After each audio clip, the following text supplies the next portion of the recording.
Oi, gente, mais um outro vídeo sobre o cangaço.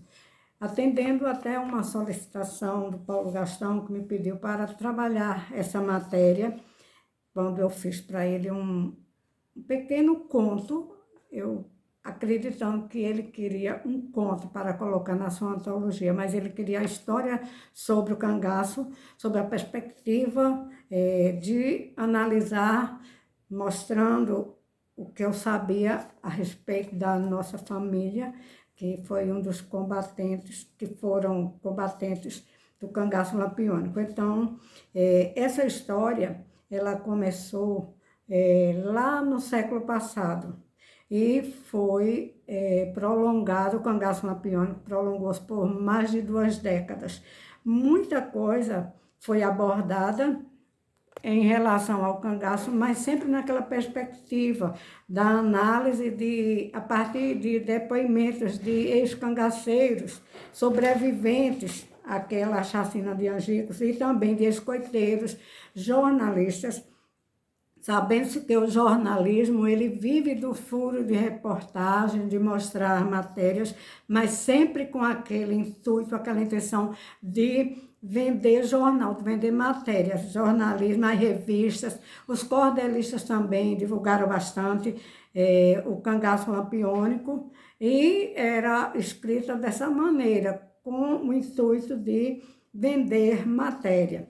Hoje não está diferente. Muita gente gosta da matéria, faz trabalhos, faz excursões, faz turismo para conhecer a história, mas isso fica superficial, porque são pessoas que querem lucrar com a história do cangaceirismo, coisa que foi realmente abominável para a nossa história, apesar de ser história. Então, recentemente houve uma pessoa aí de um canal no YouTube que mostrou um trabalho que foi um relatório feito começando no dia 4 de agosto do ano de 1938, isso daí 5 dias úteis, 5 não, 7 dias úteis, 5 dias úteis após a chacina lá em Angicos, 7 dias corridos, né? Então, no dia 28 de julho de 1938, houve aquela chacina em Angicos, onde foram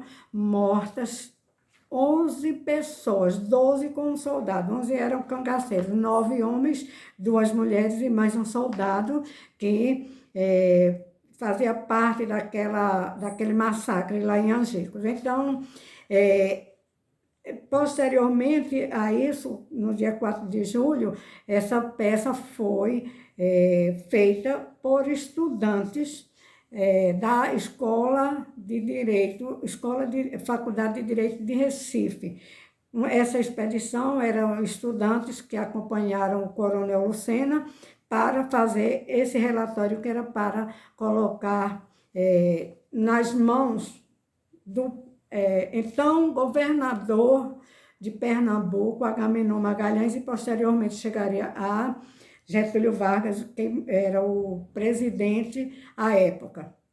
Mas esse relatório, ele, como foi feito por estudantes, eles também não conheciam a região dos sertões e eles estranharam bastante a forma que foi descrita pelo Coronel Lucena e outras pessoas que devem ter sido ouvidas.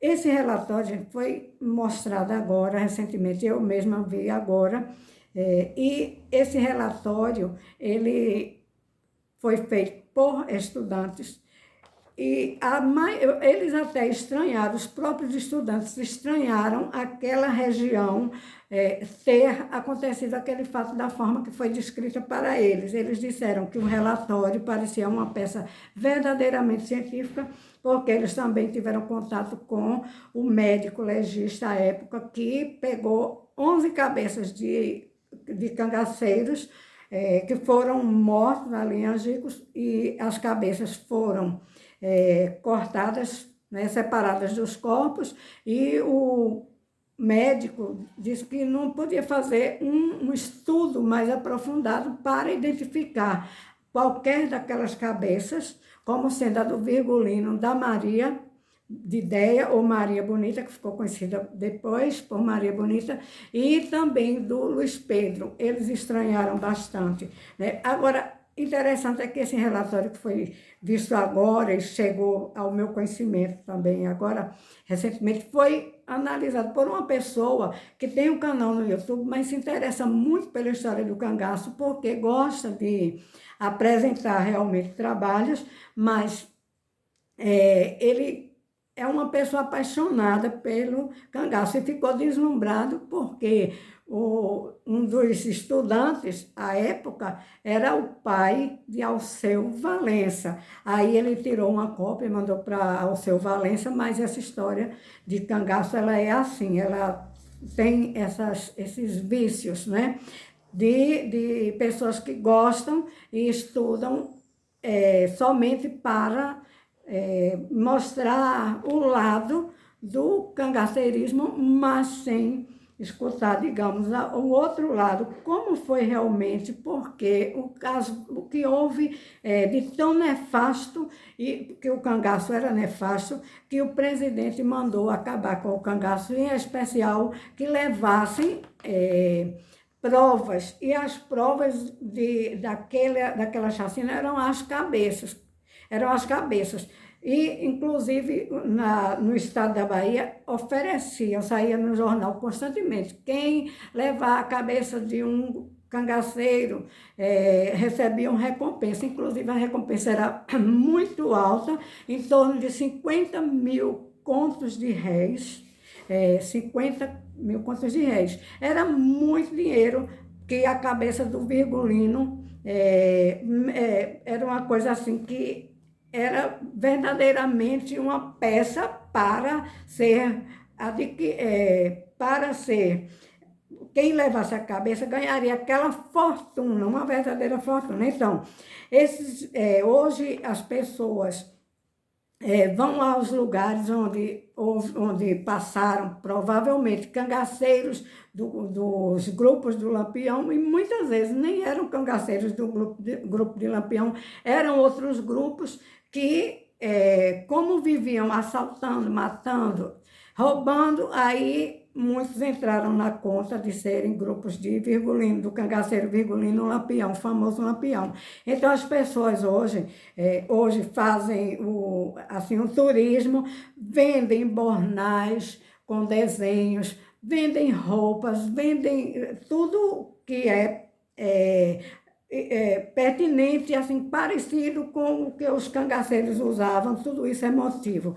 Inclusive, gente, o mais interessante, que quando nós analisamos, muitas vezes aparecem também em livros, porque muita gente vive vendendo livro, e nesses livros eles trazem fotografias de pessoas, fotografias antigas, aí dizem, essa fotografia foi da Maria Bonita, foi da Maria de Déia, né? Foi dos cangaceiros, era Lampião.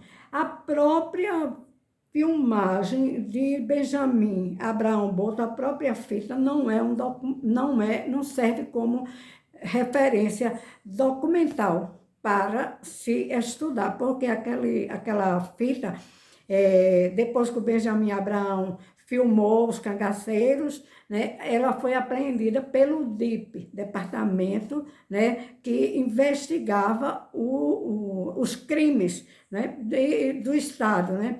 E então essa fita ela foi manipulada, foi editada e reeditada, foi emendada e traz muitas cenas, muitos atores que figuraram como sendo Virgulino, como sendo Lampião. Prova disso é que existem inúmeros lampiões que aparecem em livros aí, e que, na verdade, não era ele, nem Lampião e nem Maria Bonita. A Maria de Déia não eram eles. Quando a gente vai verificar, a gente vê que realmente não tem nada a ver com a fita de Benjamin Abraão Boto, que foi quem filmou os cangaceiros. Foi o único que filmou os cangaceiros, mas essa peça ficou nos porões do DIP, e depois que encontraram, disseram que essa peça era original, mas tem alguma coisa que é original, outras não são. É preciso ter cuidado, né?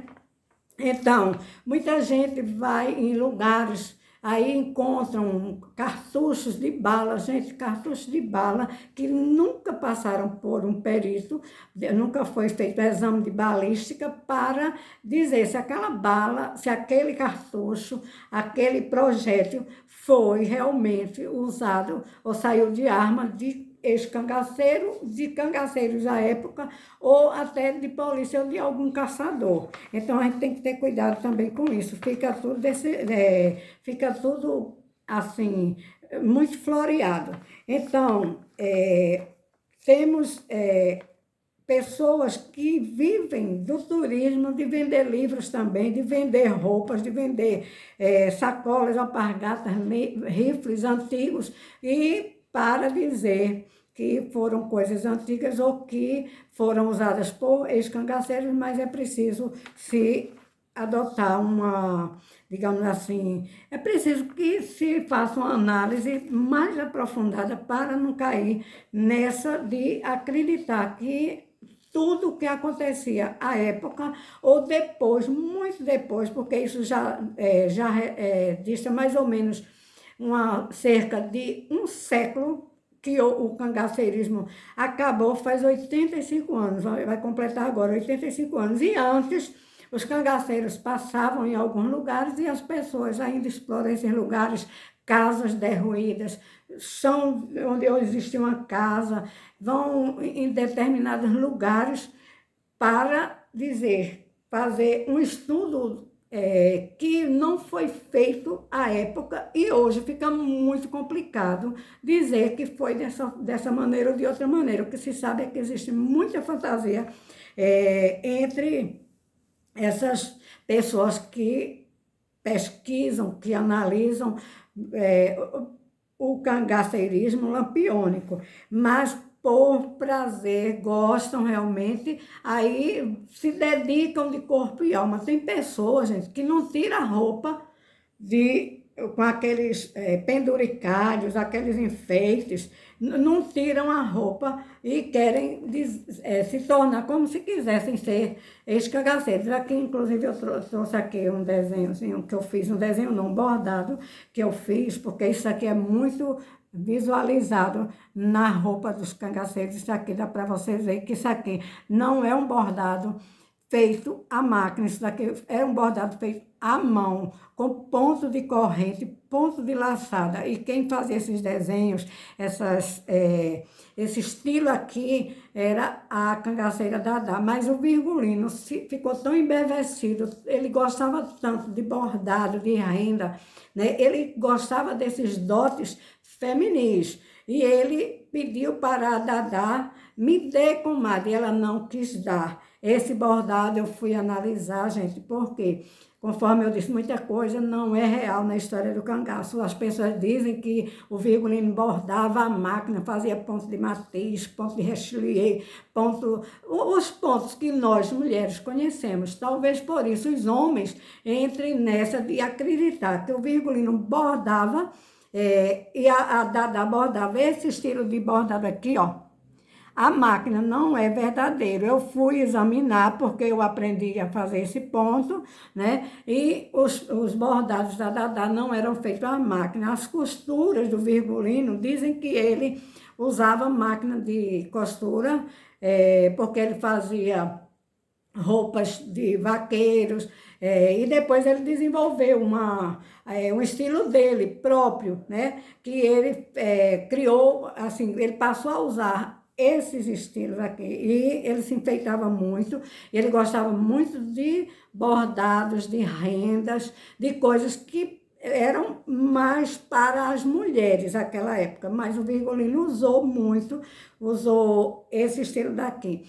Ele costurava, mas a Dadá não bordava a máquina. Posteriormente, ela deve ter bordado depois que ela deixou o cangaço, ela foi presa.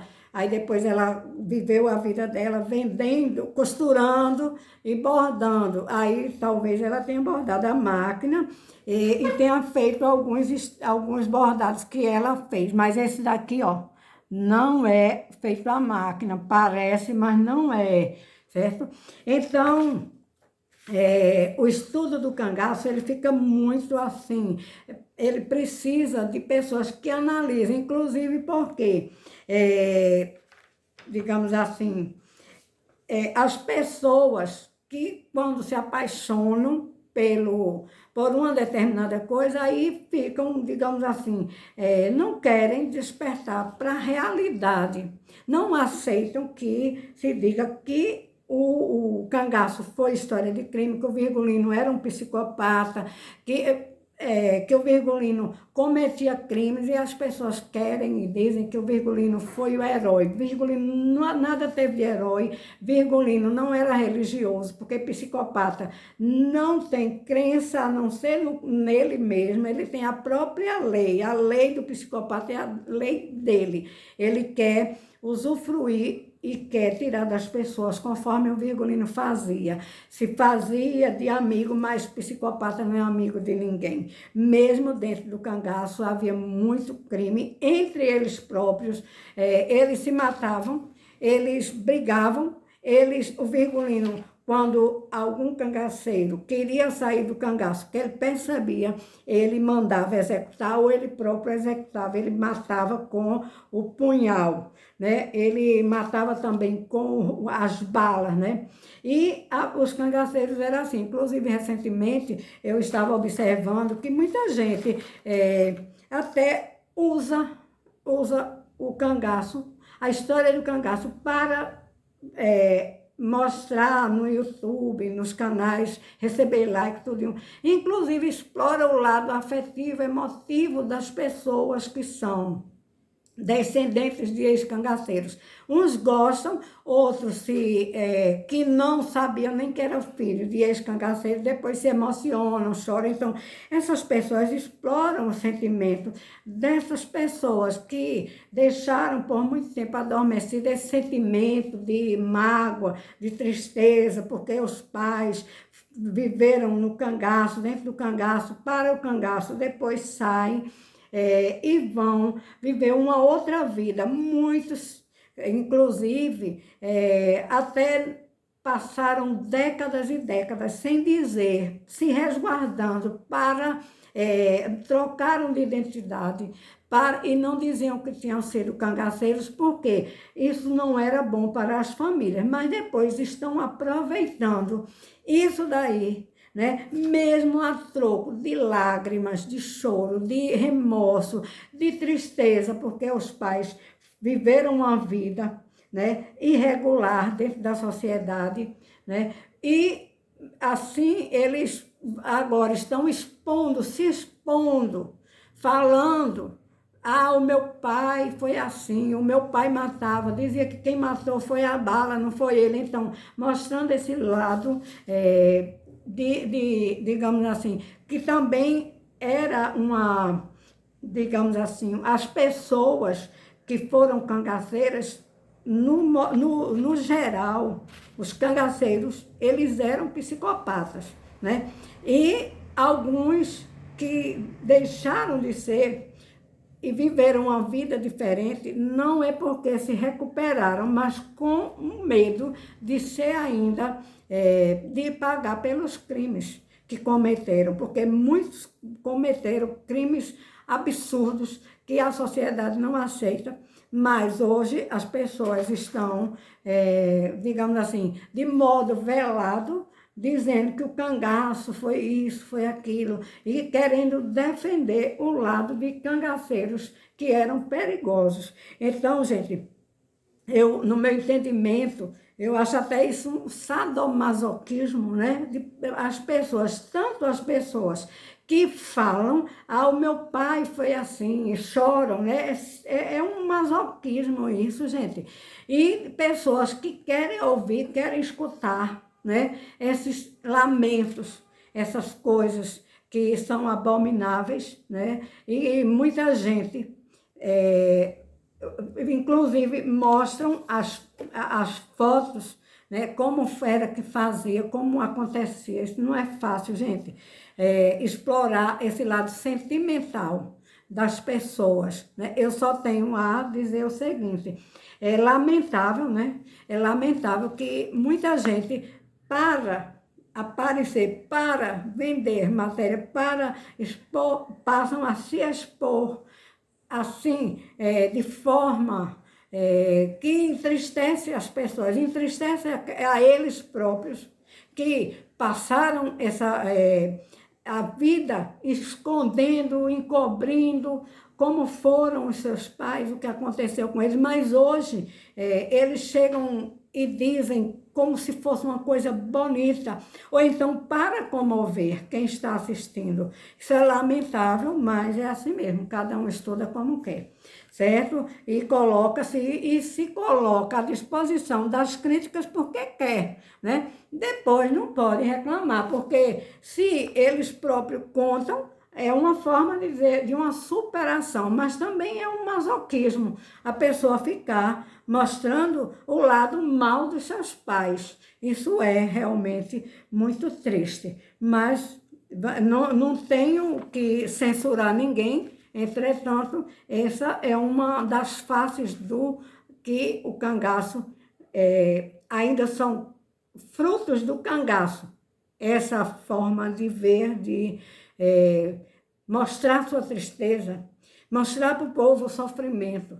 Isso não é tão saudável para ninguém, nem para quem mostra, nem para quem assiste. Mas tem pessoas que vão e se expõem dessa forma, dessa maneira.